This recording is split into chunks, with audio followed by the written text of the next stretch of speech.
തിരുവനന്തപുരം കാട്ടാക്കടയിൽ സ്വകാര്യ ആശുപത്രിക്കെതിരെ ചികിത്സാ പിഴവാരോപണം. കുത്തിവെപ്പിനെ തുടർന്ന് 2.5 വയസ്സുകാരി മരിച്ചു. കേസെടുത്ത് പോലീസ്.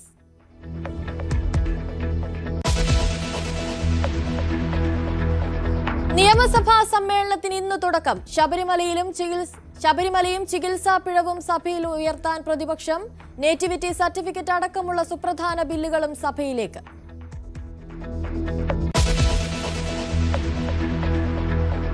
സീറ്റ് വിഭജന ചർച്ചകൾക്ക് തുടക്കമിടാൻ LDF യോഗം ഇന്ന്. പ്രകടന പത്രിക തയ്യാറാക്കാൻ സബ് കമ്മിറ്റിയെ തീരുമാനിക്കും. വിവാദ വിഷയങ്ങളും ചർച്ചയായേക്കും.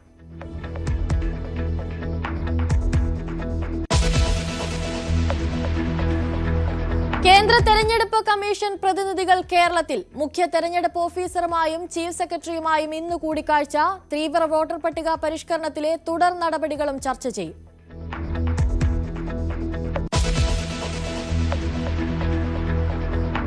കോൺഗ്രസിനെ വീണ്ടും വെട്ടിലാക്കി മണിശങ്കർ അയ്യർ. രാഹുൽ ഗാന്ധി ഇന്ത്യ സഖ്യത്തിന്റെ നേതൃത്വത്തിൽ നിന്ന് മാറി നിൽക്കണമെന്ന് മണിശങ്കർ അയ്യർ. സഖ്യത്തിന്റെ നേതാവാകേണ്ടത് മമതാ ബാനർജിയാണെന്നും തുറന്നു പറച്ചു.